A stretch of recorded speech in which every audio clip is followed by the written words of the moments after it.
This is Starting Out Bright. I am Noreen Savage. And just to quickly introduce myself to you in case we haven't met before, I am, first of all, nobody official with Bright Line Eating. And people ask me why I'm doing these. And the abbreviated version is that Bright Line Eating has done a world of good for me. And I got introduced to the program about 2 years ago this May by my friend Lori. She posted on Facebook and she said she lost 57 pounds. If anybody was interested in how she did that, to reach out to her, private message her. And my little fingers went as quickly as they could to go and ask Lori what was she doing.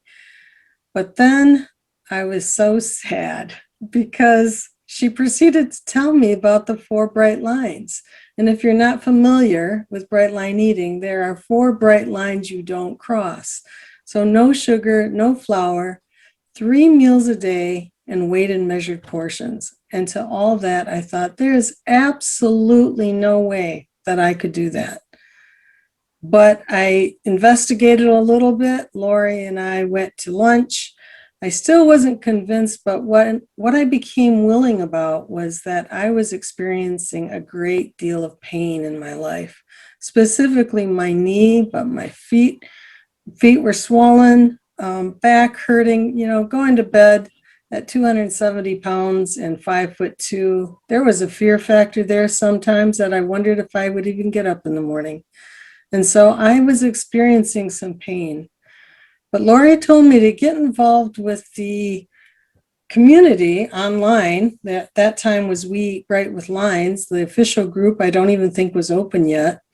And so I did. And then I bought the book and I proceeded to see all these wonderful people losing a lot of weight, not just the 57 like Lori did, but 100 and 150. I needed to lose 135 pounds. And so after being through every other diet, I thought, I'm just going to do this. And I'm so glad, and I'm not looking back. I promised myself that if I lasted 1 year, I would do what my friend Lori did. I would post on Facebook, my private Facebook page, and I would help anybody I could. Well, just before that, I'm a Christian, and I felt God spoke to me and said, Noreen, you can do more than that. You could connect some of these people you've met with those who are so desperate for this kind of information. And so that's how the Zooms were born. And I'm just so amazed with each person that I get a chance to have as a guest here, because each person's story is different, of value, and just so worthwhile. And tonight I know that we are in for a treat with Laura Lively. So please help me welcome Laura. Hi, Laura. And I am so grateful for you to be here. And I told a little bit about myself as far as how I got to Bright Line Eating. If you don't mind, could you share with us, I don't mind how far back you want to go, but how you came to be a Bright Line Eating person? Thank you so much, Noreen, for having me. I think this is an amazing service that you provide to people, and I just really appreciate it. And thanks to everybody out there who's watching it now or might watch the replay.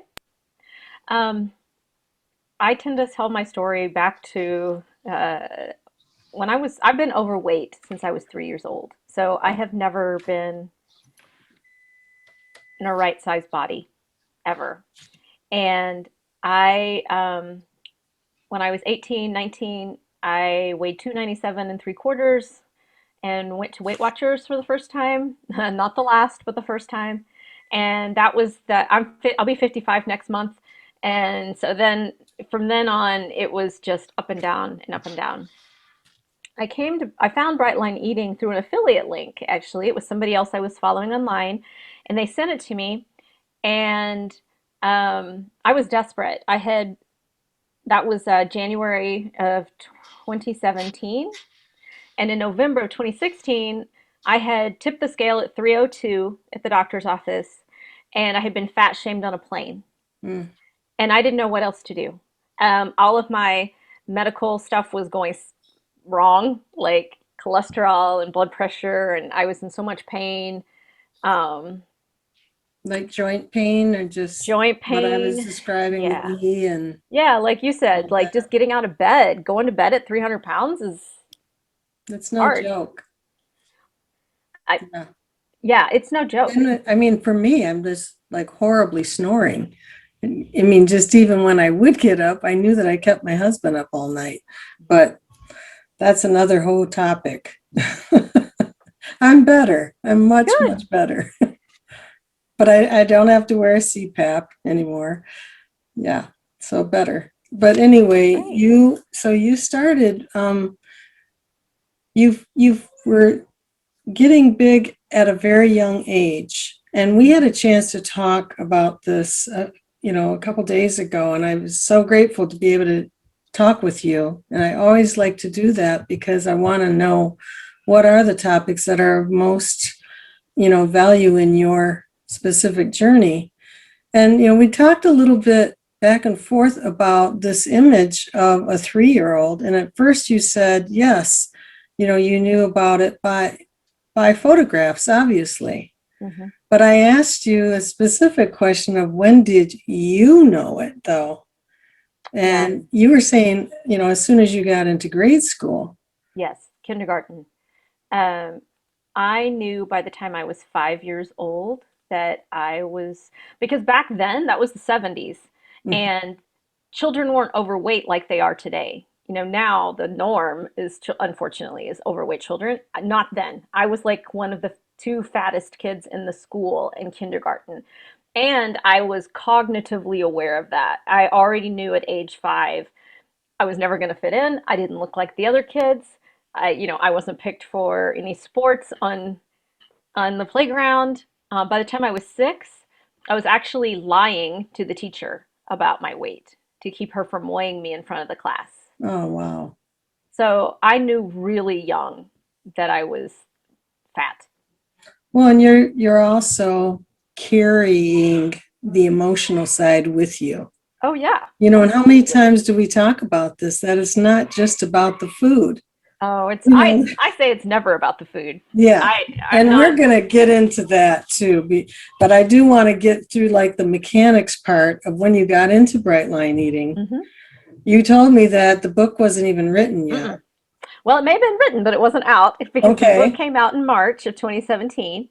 So when I joined, your only option was boot camp. There was no 14-day challenge, there was no book. And so I dropped into boot camp. Um, and the minute I read the food plan, I was like, this is never happening. This will never work. And so I put a note in my calendar on day 20 to get my money back because I knew this was just BS and I could never do it. But I was so desperate and miserable, I was at least willing to give it a shot, for which I am grateful. I am so grateful to that Lara for being willing to give it a shot, even when she knew it would fail. Even when you knew. And so at that point though, you're in boot camp and you're learning something. So what became the most important tools to you? Because you got the weight off. You went from what was it, 302 you started, and now you're what? 146. Wow. And I've And been at maintenance for 2.5 years. 2.5 years. So you went through boot camp. And what did you specifically learn? I put in the slideshow that you had the morning stack. Is that right? The morning stack? I actually, honestly, that did not come till later. Okay. I treated boot camp like a diet. Um, I didn't do the things they said to do. The only thing that happened was Barb Gray reached out to me and said, "Hi, I like your energy. Do you want to be my buddy?" And I was like, "What? Okay, I guess I can try that." Good old Barb. And then a few weeks later, she's like, "Hey, I have this mastermind group. Are you in a mastermind group?" And I'm like, "No, no, because I'm just treating this like a diet."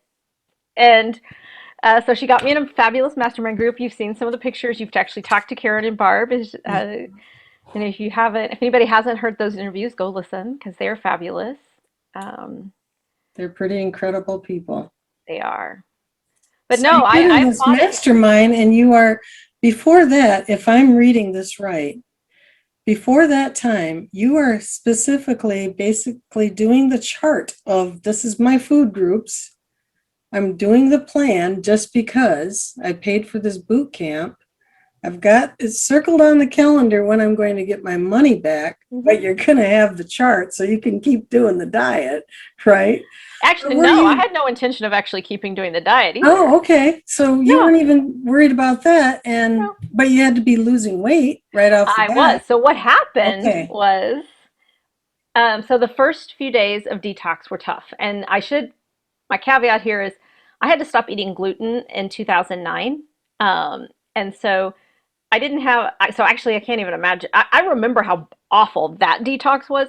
So the sugar detox, whoever was on, I can't remember her name last week, she was talking about like taking naps. I remember taking naps the first few days of detox. And I remember being grouchy as all get out. Um, you know, and, but what happened after detox is I stopped being hungry, Mm. which was shocking. And I was happy for the first time since I'd been 30. I was diagnosed with cancer at age 30, which stage 4, but for which I gratefully made it through. Um, but I was never, I don't think I was ever happy after that. And I found myself like singing on the way to the grocery store. And I was like, who is this? I don't know you. And I was just happy. And I thought, oh my God, I had no idea. And so I was still kind of treating it like a diet. I was like, okay, I'll do the thing. And then I got real, but I did stay active on Facebook and having Okay. that, the community I think is huge. And that's why I Oh, love what yeah. you're doing here because I think community is just huge. And that to It's so me much. was so important. It took me a while to go back and pick up that morning stack. Okay. So, but you got involved with the mastermind group pretty early on. Now things are changing Things are changing. I'm because now you're happier. connected to I'm people. connected. I feel like everybody I meet in BLE knows me. They get my story because they've all got the same story mostly. So just a really quick thing. We didn't really talk about the mastermind group the other day either. Did you meet like once a week or what? Because Yep, you're we meet already every on the boot camp together. Yep, we meet once a week. We still Okay. do. We're still together. We've met each other in person a few times. So you were accountable to each other. You met with each other. You've got this all going. You're happier now. You're seeing a real difference in your Huge. life. I always say people should actually talk to my husband if they really want to know the difference because he could Mhm. tell you. Well, that's awesome because if if you hadn't gone through enough with bullying and all of that through the early years of your life and then getting cancer and now finding this a little bit later on after how many diets, Oh more my than a gosh, few, more than a because you few. said you lost some weight before. Yeah, I lost over 100 pounds while I was in college, the first attempt. I was a little darling at the Weight Watchers group meeting. Then I freaked out and gained it all back, became bulimic for a while. Men started paying attention to me, is what happened. And um, graphically, I threw up blood, and that scared me to death. And that I stopped being binging and purging cold turkey right then. Wow. Um, but then the weight was just up and down, and I would take it off through exercise, or I would, uh, I tried the Whole 30 diet. I try you name it. I tried it twice, and the last time I did was Weight Watchers, and my husband and I, due to job situations, were living in separate cities, and I made uh, I made a mistake. I'm going to call it a mistake, though there's a part of me that says it really wasn't a mistake. I decided to eat only Weight Watcher food, which was extremely processed and full of Okay. wheat. Oh, all And right. and I ended up having a medical situation. I mean, I don't even know what they call it, but Kind of I an suddenly got, allergic reaction. yeah, I got very sick, and it was because of all the gluten. So I had to stop eating gluten. Wow. Um, and that was a change. And that detox was just as bad as the sugar detox. That was in 2009. I haven't really talked about my detox. One thing that I went through, my legs were throbbing Oh, at night. And, I went through it for quite a while actually. But I thought, wow, this is detox. I must have just had a lot of sugar and flour in me, but it was, everybody experiences different things. That was mine. So and now I don't have it at all. Obviously, it lasted though a couple months, wow. to a lesser degree. So, Laura, what happened that changed everything for you? Because from you didn't get your money back, you got the mastermind, something changed that you had a different viewpoint about the program itself. What was that? It was the being happy. Okay. I I mean, I didn't know what that meant. You didn't find me like singing on the way to the grocery store before. I had more peace through the end of boot camp. Mm-hmm. Um, and I wasn't hungry. That was the other thing. I was always hungry.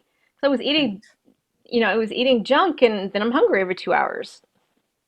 But I Right. wasn't hungry. The weight was coming off. And yeah, through the end of boot camp, I was golden. Wow. So now at what point, because I know that you partook in a different program too, at what point did you meet Everett Considine? So that was that. So at the end of boot camp, uh, at the end of boot camp, that would have been at the end of Marchish, March, April. Okay. And then I went to San Diego to, at that time they were having a family reunion, um, the Bright Line Eating family reunion. And that's the first time Susan introduced the idea of parts work.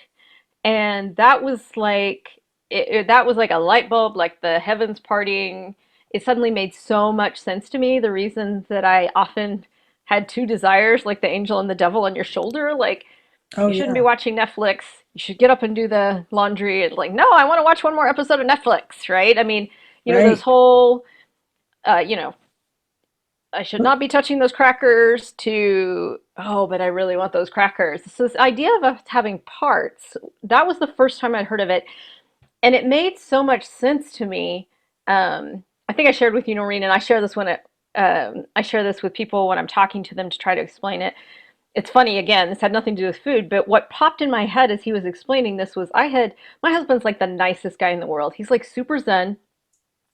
We rarely ever even disagree. We rarely ever fight. And this was even before my transformation. But something had happened. I'd gotten triggered and I'm like screaming at him.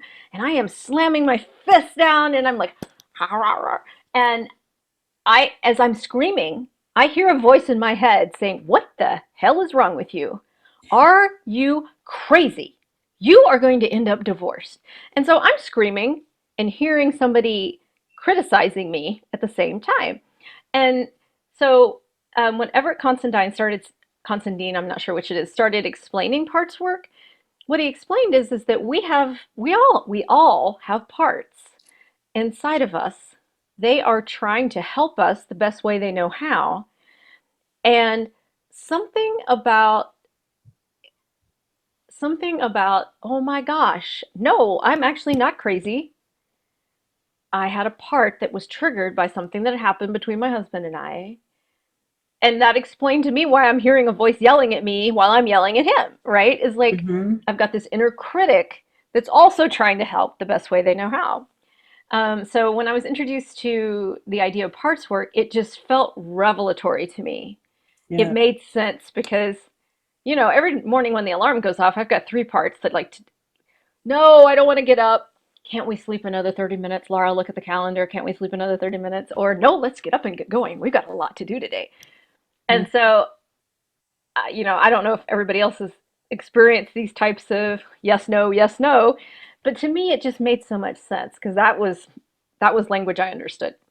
Well, I shared with you that when I first heard about parts work, it kind of freaked me out because I thought about like multiple personalities and all this, but what I got gathered from you was that these parts maybe, am I saying this right? They are almost like your competing thoughts in your mind, but they are more than that because they are they are a part of you from maybe an earlier experience in your life. And that could be all the way from the time you were 5 years old in kindergarten. Or Or younger. like for example, I think right away for how long I've hit this roadblock of not hitting the under 200. And I know there's a piece of me that it's the attention that I'll get if I were to get too slim. And Mhm. so that's probably a protective part. Yes. And but for someone who's like brand new to it, you mentioned something about self being like the sun. And Mm. can you explain that a little bit? Because I kind of Right. got that the other day when you were saying that. Sure. So, um, I am an internal family systems practitioner. I am certified.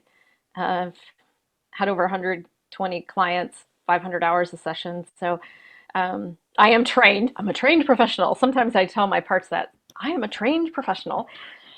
So we all have parts, yes, but we also have self. And self is who we are at our core with a capital S. And and self has this self energy, and it's a continuum. Sometimes we can be completely blended with a part, and sometimes we can, there are people like Buddha, Christ, that have all this amazing. Yeah, most of us don't live over here. Okay, sorry, but most of us don't. Most of us live somewhere in here. And when we're in self, we are calm and curious and at least neutral and open. We're compassionate and self compassionate. And when we're not doing those things, we have a part that's active. And so, what we try to do with IFS is we try to reestablish the parts to self connection. Because what's happened is these parts, like Noreen, like you said, a lot of them have been doing a job since we were very young. And over time, they've lost sight of self. And because we don't talk to them, nobody's ever told us to talk to them, they run around thinking they have to do everything. And so the analogy that we're kind of taught to use in training is uh, because a lot of people think this, myself included, I don't have any self. I'm the only person that doesn't have any self. And what we believe about self is that self is there. It may be occluded. Just like I don't know if you've ever had the opportunity back when we could travel more freely. It's raining down on the ground. You get in a plane, you go up through the clouds, up, up, up, and there's the sun. The sun is always there. Self is always there. It cannot be damaged, it cannot be destroyed. But we don't know how to get to it, and the parts are kind of running amok, maybe running amok with our lives. And so the idea is that we want to reestablish self to part communication so the parts can relax and see somebody in leadership so that they can so then you actually get to decide to manage your life instead of the parts roaming around um, managing your life for you. So let's just say, for example, if I'm thinking this off the top of my head, if you were to go in slow motion with maybe a couple competing parts when you are ready to maybe have NMF, not my food or not my drink, and it's there available for you, and you have a couple competing parts, what would that look like in slow motion? Because I'm sure this happens, well, for me, it happens like I decide or not. And I did put a slide up there that you gave me, and I thought it made perfect sense. It's almost like you put a pause in between. Right. And that made sense to me because I think that's what the real beauty of pause is. Mm-hmm. Whether it's when we're thinking something, don't go carry on with that thought, or doing something or speaking something, like to pause for that split second. So, what would it look like for parts that you are trying to, I don't know, calm down or negotiate with? What does that look like? So a couple of points that you made that that's this is when I'm talking to potential clients. That slide I gave you. That's exactly what we're trying to do. We're trying to lengthen the breadth of time between in the pause, right? I'm going to tell you a story first about, first of all, it's a practice similar to meditation or going to the gym. You're not going to get it in one shot. I mean, there needs to be, it's a practice. And I can absolutely, I'm trying to think of the last time that my parts were wanting food, so that I could actually give you a kind of blow by blow of what happens. Um, I ate something. I don't always, I'm not, I can do a one plate rule. If I put only BLE food, all the vegetables, whatever, I have a part that really wants to explain this, but then I'll just take a casserole dish and divide it into six and consider it my food, right? That's it. Yeah. That's your plate. Move on. Occasionally, a part will jump up and say, I don't think I got enough fat. Let's have cashews. And I'll say, that's interesting. So here's what I would say. They'll say, I don't think we got enough food. I don't think there was enough fat in that. Let's have cashews. I'll say, that's interesting. Thank you for sharing. Does anybody else have anything to say about that? And of course, a food controller or something like that's going to jump up and say, no, of course you don't need any cashews. That's ridiculous. Are you crazy? These are mine. They're harsh. And and I'll say, okay, well, let me actually stop and think about what was in the casserole. And so then I can say, you know what? I think we put olive oil in that casserole. We actually did have the fat. So the whole idea is that in that pause, you get to in self with some self energy. I'm not trying to make either of those. Here's the key. I'm not trying to make either of those parts wrong. The part that wants the extra fat or the part that says you're nuts. We already had fat. I'm not siding with them. I'm listening. I want to hear what they have to say. I'm curious about why they think what they think. And you said something a minute ago about they are like little individuals. And I'm not trying to make them wrong. Notice that this other part's trying to make that one wrong, right? The one's like, we don't need that. You already had enough. That part's trying to make this part wrong. But I'm not. I'm hearing what they have to say. I'm actually going to step back and think about what happened, and then I can make a decision. And that's the point. I get to make a decision. It could have very easily gone the other way, and it has, where I had, oh, you know what? I actually didn't put the fat in. You're right. Let's have those, what is it, zero point 0.5 ounces, a little Point enough, five, right? yeah. The little, and here's The a little tiny little helpful bit of, hint. If you have one of those medicine cups, that's a half ounce. nice, Like almost every single time, half ounce. I mean, to me, it's a one plate half ounce. nice. So that keeps me under control with nuts, is that little thing by the bag. So this makes sense to me, but I want to take it one step further because I don't live alone. You know, I have a husband, son, grandchildren here. And what about when my parts are like agitated by something they're doing? I can't, well, I could vocalize and I have, like For good or for ill. for good or for ill, but I can remember one specific instance where I was so upset that my husband was having NMD. It was a not my drink for someone new. That's in this case, it was alcohol. And that didn't bother me before BLE. But all of a sudden, I had this huge like upset. And so So I'd be curious why. Why is that part upset? well, the first time it happened, I was just upset. But the second time, and I didn't know anything about parts work, I did stop and I'm like, why am I so upset? Doesn't make sense to me. That why I'm But the part reacting. has a reason. The part that was upset has a reason. So when you are working with a client, is it is what your goal to make them just aware, just a new awareness of all the competing things, or is there a like I will teach you how to do this? I Oh mean, no, I always say I'm not after a client for life. I want to teach them to fish, right? I don't want to feed them. I want to teach them to fish. Your parts, I want them to build a relationship with their parts. I want them to be able to manage through that scenario themselves. Um, I want them to be able to hear, have that pause, listen to what it is the parts need, and then make the best decision for the system. What is it? What do the part, ultimately, and I'm not going to, again, it's not a one and done. I Right. recently, well, actually, it's been a couple of years ago now. Something happened. I had a not, I guess it was BLE food, but it wasn't something I was supposed to be eating at the time I was supposed to be. I had it at my mouth. And I heard the part say, I was parts work aware at that point, and I heard the part say, if you do this, it will be very bad. And this other part was like, F you, I'm doing it. And we did, right? It was gone, and there was no stopping it. But what I noticed, that's so I was so blended with that part, it took over, it hijacked me. And afterwards, yeah, it was bad. I mean, I didn't feel good and the whole thing.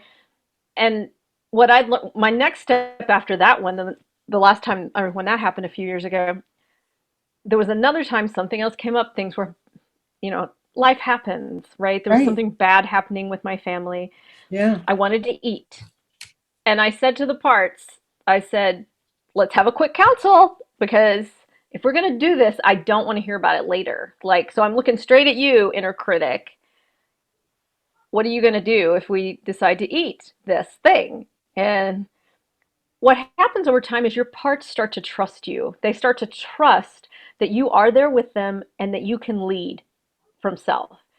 And so these parts were like, okay, fine, whatever, do what you want to do. And so I did. I ate. Did it help the situation? No. But afterwards, I checked in again and said, how are we feeling about this? And the critic was like, fine. And so it was a way to stop the shame spiral that can occur after we make decisions or do something, get hijacked and do something. Um, so Well, the you idea is that I, I want to teach people to be able to manage their own parts, come out of those shame spirals, and then be able to, get to enough pause that they can decide what is best for their system at that time. now you said something to manage the part. Do you ever heal the part? So for Yes. you, like that little child who was shamed or whatever, do you heal the child? Yes. Um, yes, we do. We can, and it's not only that little child that may need the healing. Sometimes these parts that have been working really hard, they may also need healing. But yes, the idea is that we heal them, then they're in like an extreme role. They're doing something we come to find out when we interview them, they don't like it either. And so, but they have to do it. They feel like they're stuck back in time. Time is not linear for our parts. They're stuck back in time and we have to help them get unstuck. And then we can heal them so that then they can go do all of the wonderful things they can be happy inside your system. And what I found with parts work was I did talk therapy for years and did not find a ton of relief. But with Mhm. parts work, within 30 or 45 days, I felt things shift inside of me. And that was when I really knew I had to get trained to help other people. Old family dynamic issues between me and a cousin would come up, and every year they'd call, oh, we're coming up, and I'd lie through my teeth, oh, great, we look forward to seeing you. Not really. And the year that I had been, this is in my 5-year journal, so I know this. They called to say, oh, we're coming up, and I'm like, oh, great, we're looking forward to see you. I get off the phone and I'm thinking, okay, I'm waiting. I'm waiting for the existential dread to hit that always hits. It doesn't hit. And I'm like looking around, like, where did it go? And I talked to my therapist about it. She was my IFS therapist about it. She was like, the system has calmed down. I was like, we never touched that. We never even looked at that. She's like, yeah, the system's calmed down and it believes that you can, it's trusting you to lead now. And so that was what was, again, that was what was amazing to me was how quickly you could see shifts in your, um, well, just in your internal world and how things calm down. Well, how many parts does somebody have? Like for example, you talk about the critic, and then there can be like this controller, it sounds like. Where's the procrastinator part? Because I have that one and I want Some to people fix have a it. procrastinator part. So there's only my sister says something. My sister Catherine Lively, who's also a BLEer, she always says she's a sociology professor. She's like, there's only so many ways to be human. So we all have very similar parts, and they inner critics are one, procrastinators are another, controllers, whatever we're trying to control, critics, like, oh, I think I said that already. So, studious parts, parts that want to be smart. Mhm. So we all have those, but a procrastinator, I mean, to me, it's just a part. And you ask how many people do people have? I don't think anybody's ever counted, but it's quite a few. What's lovely is you don't have to heal every single one of them. Like the parts that got agitated every year around my cousin, I didn't have to do anything with them. They Right. just healed because the system trusted me more now. So I I have don't no think idea. I've got lots and lots of parts. I don't think I shared this with you, but I had this old record playing or playing in my head for years and years and years, and it was by about being called lazy by Mm. my mom. Now I was number 11 out of 12, and I was very young at that age when that happened. And it just was like a part of me, and I think it did play into a lot of the like not good enough, but I absolutely Sure. adored my mother, so it wasn't like I had any bad feelings towards her. But Hmm. later on in life, actually, this happened a few years ago that a friend of mine wrote a book, and there was an exercise in there about um, like if somebody's criticized you to, put their name on down what they said and then crunch it up and throw it away. Well, I knew who said what, and I couldn't even write the names. I just put stick figures. And I put a stick figure as a small child and a bigger figure as my mother. And I couldn't even I felt so badly I didn't even want to spell the words out. But she said, "You are lazy." Now understand in this context, she probably asked me to do something like 50 times and I didn't do it, and had enough of that. But she said that, and when I looked at it in these stick figures, and she said that on paper to me, because I'm writing this down, the little stick figure looked up at her and said, "You're tired, and I love you." It just all went away. It was like all the realization, like I stopped and I pondered as I was a little child looking up to a mother who was probably so exhausted, overworked, and all of that went away. And so that just came to my mind just now when you were talking about how you talk to your parts. And I think this is a really valuable thing that you're doing, that you're now, and I know you're not here to sell yourself, but to sell people on the idea that this might be of value to them, I think is really a great thing. Because I know in that little exercise for me, if that kind of simulates what happens in your mind, to be able to look at who this child was and what their part is saying, why, I think that there's, a better understanding. Does that make sense? It does. I think parts, I have a saying, parts want two things. They want to be acknowledged and appreciated. And I was just talking to a potential client, and she was like, "Yeah, just like me." And I was like, "That's exactly right. Just like all of us, we want to be seen and heard and appreciated." And Right. that's all these parts want as well. Yeah. And so I bet that you got some healing just Oh, by doing yeah. that exercise, by recognizing that little one. Yeah. And, you know, I, a lot of people, I want to be clear. I don't care. I'm sorry. I don't care who you are. I don't care if you had the beaver cleaver mom and dad. Everybody was harmed in some way. I don't care if they were perfect. You went out into the world and you went to school. And something as small as what Noreen just said causes harm to a little one, to a little child. Like, she remembered that. Yes, mom was probably exhausted as all get out and probably meant nothing by it. Who knows? But that wound is still there. And so, by whatever means you can, see what you can do to help help heal those wounds. And what I I think think is those are the crazy is things that keep that us wound stuck. was still there till I was 50 Yes, years old. yes. It wasn't like That's what I was I going to say. I They didn't could be do there this until, exercise when I was 20 or something. It was mhm, like just a few years ago. yeah. And I thought, wow, because the relief was almost immediate.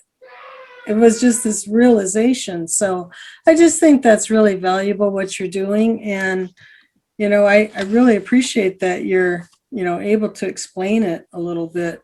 And I think that from what you've said that it was a breakthrough for you, obviously enough for you to go and take the next step and get trained so you could help others. And yeah, kind of the the I almost said the icing on the cake. Sorry. Oh my gosh. Parts. Shame on She you. would. Using an NMD, I mean an NMF analogy. Well, the icing on the thing we don't eat. Um, was I knew as I got lower, as I got under 200, I got scared because I knew I had never been able to get under 170. I knew, like you, there was something blocking that. Oh, And for I had tried sure. everything over and over the years. And I knew this would not be any different, right? And so I'm just so grateful that they introduced IFS into the program when they did, because that I think is what finally did it. And that's why I've weighed 140, or well, I've been in maintenance for 2 years. I went in at 160 because I have a lot of skin. And over the last, actually, I lost 10 pounds in COVID. I'll take it. Well, we need to talk about COVID, but just to wrap that up, as far as hitting that block, I just want you to know that now that I know stuff about this, I know my weight's going to like drop like a rock. So Mine does. watch out, I just, everybody. If I look like just a shell of a person in the next few weeks, that's why. But you brought up COVID, and I want to say something about COVID. COVID has protected me. me too. Just going out last weekend, I realized, holy cow, this is going to be the real deal going out again. Because for a whole year of my bright line eating life, I have been so protected by the confines of my home. Anything that I went and ate off plan was my own, getting into my own traps. But now going out, and I have, when people are putting it in your face, asking you repeatedly over the course of the night, would you like an NMF? Would you like an NMD? That's a whole different story. So what are we going to do, Laura? What are we going to do? Well, I can tell you what I'm doing. I mentioned I think I mentioned I had cancer when I was 30, and Yeah. because of some complications, um, I had to basically stay at home. And afterward, I ended up with agoraphobia, Oh, and oh. it was really hard for me to leave the house. And so, as we've gone into COVID, and as we're now starting to come out, I've realized I have to do some work with my parts now, my agoraphobic parts, Mm. to figure that out, right? So that I can start being of the world again, because I have to travel for my job in August. And so for me, it's parts work. The same thing would also be true for the food. It's been lovely being at home, and I've controlled all my food, and there's been no problems at all. Like I said, I didn't gain the COVID-19. I lost 10 pounds, and um, I think what I'm grateful for, and I guess this is the part I'm this is this is the trust I'm having, is that I have finally surrendered to the program, Okay. and I now have a morning stack, and I am actually now, this is the way I eat. This is the way I want to eat.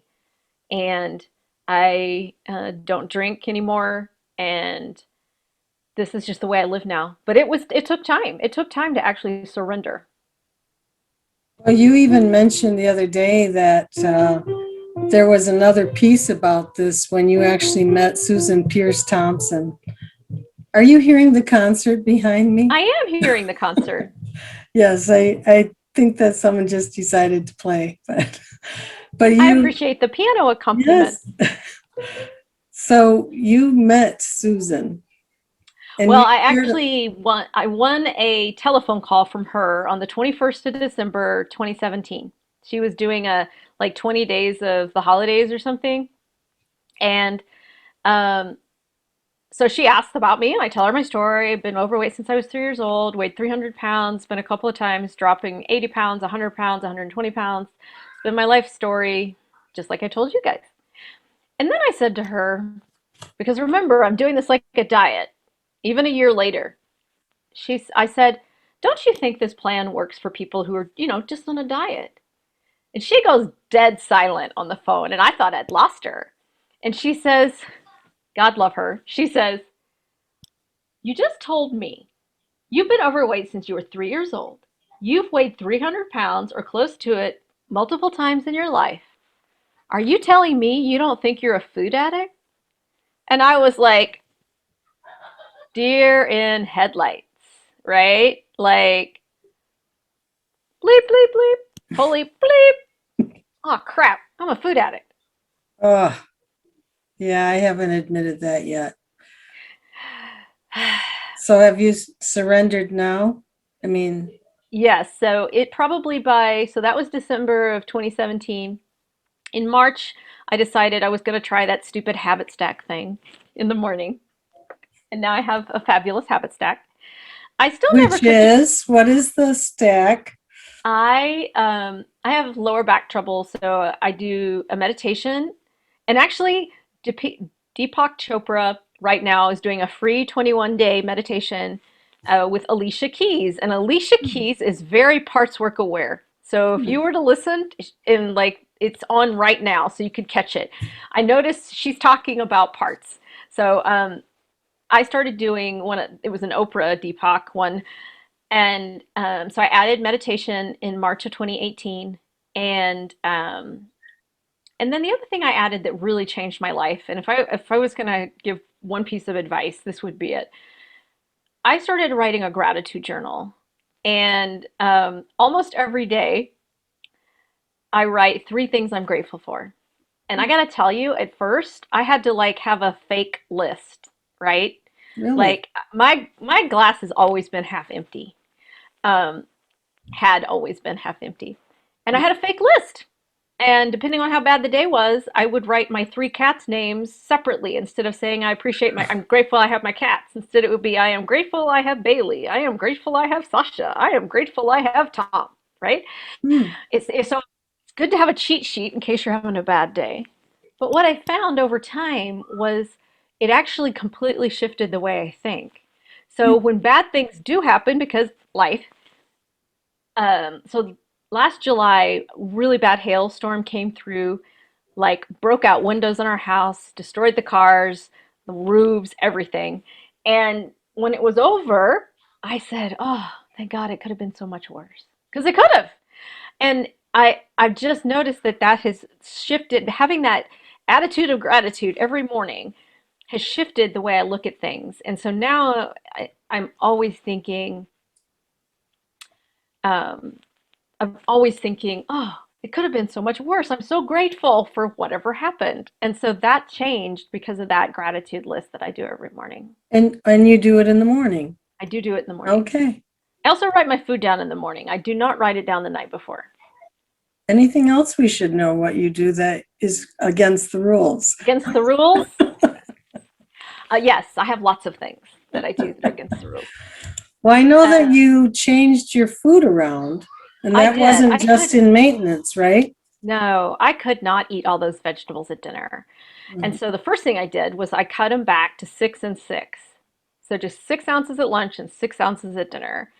Um, and I okayed it through my mastermind group. And, generally Susan's the deal is, don't just do one thing one day and then change it the next day and then change it again the next day. So that was the commit, was that I would do 6 and 6. And then after a while, I think I heard Susan say something like, the program is meant to work the way the program is written. You should try to do it the way it's written. And so I tried again to go back to the ginormous food at dinner, and I couldn't do it. And I'm like, okay, fine. I'm going to split it 10 and 10. And so I did that pretty early on, and it's been that way ever since, split. And then I also found um, I want something at dinner. I want something sweet at dinner. So I just permanently moved my lunch fruit to dinner so that Okay, I get, quote, dessert. And that works for me. that's great. We have a question here on the chat from Karen, and Have you been Karen working was with your food really addict helpful the other firefighter? day about parts. She has the question, Laura, have you Oh, been is that you, working with, Karen? Oh, is this Karen from Australia? yeah, yes, Hey, Laura. Karen. Yeah, so great to see you here. Laura, have you been working with your food addict firefighter and managed to get to the exile to help it to unburden? Yes, I have my own IFS therapist, and we did a lot of work we did a lot of work first with my food system so that it could relax, and we did heal some parts. Um, and then for me, alcohol was a problem, and I did not want to admit that. And that was where, after boot camp, I decided I was going to be the only BLEer that could actually drink, right? Well, it went really not good, really not good. And in 2019, August 2019, I went out and got so drunk. It was the most god awful experience of my life. And I went straight to AA. And I did not like AA. I found it shaming. And I know it helps lots of people. So please don't get me wrong if it's been 12 steps have been helpful for you. But for me, being IFS trained, I didn't like it. And it created a polarity in my system, my IFS system, or my, yeah, inside my internal parts were like, why was IFS good enough for your food but it wasn't good enough for alcohol, that you went straight to 12 step? And I was like, that's a really good question. And so um, we actually, then I spent a few months working on my alcohol system and healed that whole alcohol system. And that was some beauty to behold. That was, if I do say so myself, that was some amazing work. Um, and so now we're back with the food, doing a little more work because I began to question, and while I was doing the alcohol work, I began to question, how is there more food parts to be healed? Because I really was questioning, do I have a bunch of managers that are just really keeping track of my food? So um, that system, the food piece, has not been as, I've done a lot of work for a couple of years. Then I moved to the alcohol parts, and now I'm back to the food parts. So I have definitely had addict firefighters, like the one that, like, the food was here and it was like, F you, I'm doing it anyway, and it did. Oh yeah. I worked with that one and healed the part that was beneath it. The parts that occasionally just want to eat, um, they normally, I can get that pause that we've been talking about, and I can try to understand what's happening and then make the appropriate response for the system. Um, yeah, I hope that answers your question, Karen, and Well, it's great to see you. and I am wondering now because I'm thinking that someone who's listening to this may be like, okay, well, what am I going to do now? Get the book? Can I contact you? And I know you weren't doing this, so hey, pick me or Okay, well, something. let me tell you what I can do. I have there's well, I ooh, Like, where can someone just go? Just with, I know there's a So book there's a out. book. One of what I'll do, Noreen, was I'll give you one of the best books, I think, the most accessible books is a book by Jay Early, Okay. even more accessible than Dick Schwartz. Though I do love Dick Schwartz's work, but in terms of a layperson reading it, um, and so I'll get you that information. It's a Jay Early, and I'm suddenly blanking. It's a self therapy. I think it's a self therapy book, isn't it, Karen? Jay Early's book on self therapy is really good, IFS and self therapy. I actually, so a couple of things I'll like to mention that, because I'm looking at the time now. Um, I have a I have a partner she is finishing IFS level one training this week, so she will be a practitioner as of tomorrow. She's looking for people that she would be willing to help her get some hours in, and so she's willing to do free sessions, and I trust her, or she wouldn't be my partner. um, and so if somebody wants to reach out to me, I can get you over to Sandy Ingbertson. Okay. And then my calendar is kind of full, but you can also go to my website, and I offer a free session, and my website's lauralively.com, but my calendar is kind of full. LauraLively.com. Okay. Yes. And people can contact in the Starting Out Bright group too. So we'll get that. And it is, the time's going by so fast. I wanted to ask you, I'm assuming that this is the biggest non-scale victory, is to have the breakthrough by the work that you've put in with your IFS, the internal family I am systems. not the same person. You can't even know. I am happy. I love my life. I have a fabulous life. I love helping people. I feel like I have a big Oprah dream, is what I call it. I think the whole world would be better off if they understood they had parts. And instead of like hating on them or trying to get rid of them, if we could just listen to them and care for them, Mm-hmm. your life would transform. And that's my goal. I want to take it out of the realm of therapy and teach the whole world they have parts. So yeah, Well, that's my big I thing. I think Richard Schwartz has a new book coming out called He No does. Bad Parts. I Yeah. thought that was interesting. And that's the thing, is that the parts are there to protect you, right? In their own Yes. grumbly Yes. way. And so Yes. it's really like, but an isolation part is going to be against the connectiveness part. Yeah. So you're going to have competing roles there, I think. That I yeah, mean, they I'm new yeah, you're to absolutely this. right. It's a polarity, right? Like it's just like the part that wants to watch Netflix and the part that says you need to go do the laundry. The Mhm. part that wants to isolate versus the part that wants to connect. Yeah. They're polar opposites. They're polarity. They're fighting each So, other. so this means that besides me trying to brainwash everybody into doing BLE, now that I would be talking them into doing parts work. Oh boy, this is going to be fun. But Yes, Noreen, I'm happy to do some parts work with you. I will make that happen. And um, it'll I be think fun. I think Karen and I should do some parts work for your group. I'm gonna throw Karen on the under the Ooh, bus this here. sounds great. Okay, Let's talk in the Karen. fall. All right. Um, before it, and the time is wrapping up so quickly, there's going to be somebody watching this, or maybe they are right now on this call, who is new to Bright Line Eating, or maybe they're trying to reboot, or just they've been on a pause and they're they're desperate. They're in that mode that you were before you started. What would you say to them, Laura?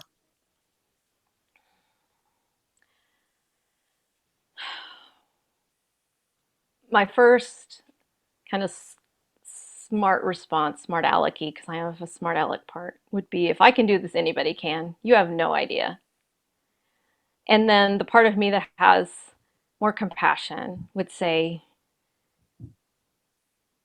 the only way you fail is if you quit. Stay in, stay connected. The people, the compassion and the love and the I could look at everybody here and I know your story and you know mine. And I've never had that anywhere else. I used to sit fat shoulder to fat shoulder in Weight Watchers and I never knew anybody. And here I feel seen and I feel heard just like my parts. So hang in there. The only way you quit is if you, I mean, the only way you fail is if you quit. That is so true, so on point. Well, Laura, what an incredible night tonight. You've given Thank you. us so much, so much. Karen, thanks for your input and for the session the other night that I was able to attend because I had to do my homework to talk to Laura. and I and this is a comment, Laura. I can attest that you are totally different from the gal I met 2018 at the family reunion. You That know, is true. that's a pretty amazing thing to really change your life. And apparently you have, and I know you are changing lives every day. Um, Hmm. but that couldn't happen without you healing or getting That's yourself right. right first.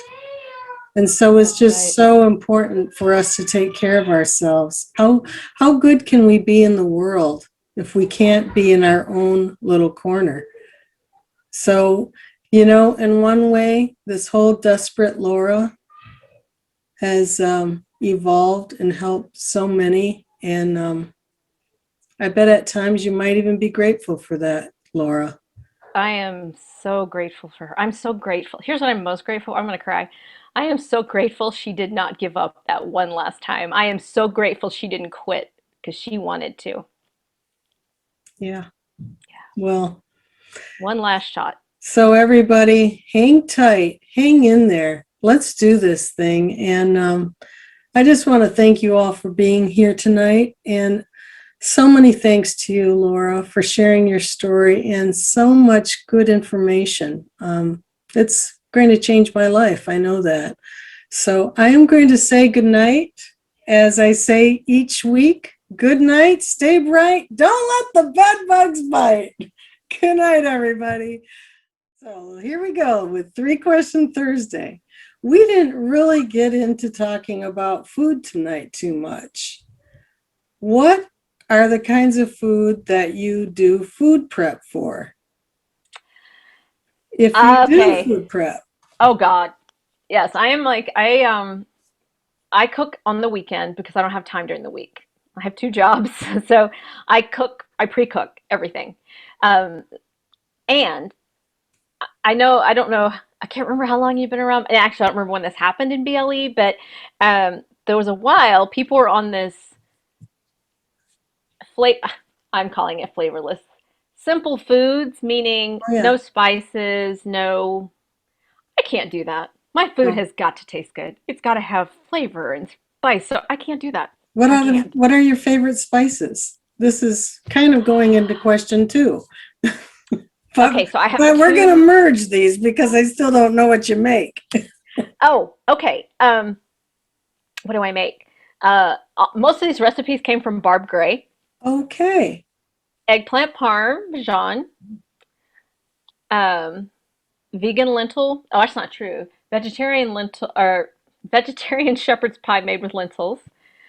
Um, Pizza with a zucchini crust. Um, Fajitas. Yeah, that's So it. you cook for the whole week Hmm. and then you freeze it, or you Nope, just I just make stick them in enough the for. fridge.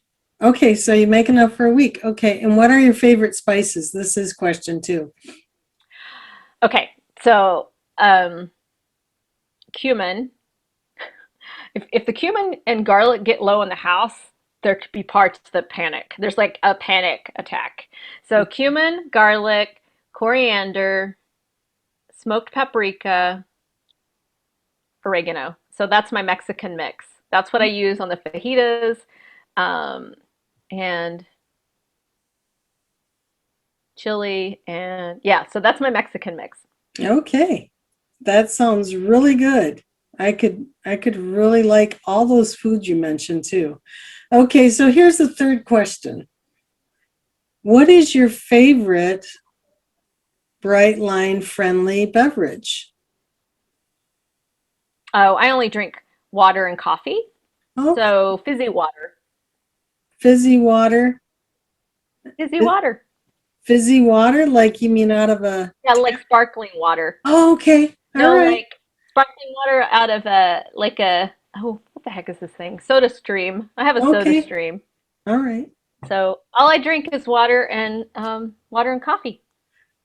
Well, that is awesome. You're awesome. And thank you for playing 3-Question Thursday. That Thanks is so much. fun. Thanks so much, Thank you, Laura. Noreen. What a great night. And good night, everybody. Thanks for coming.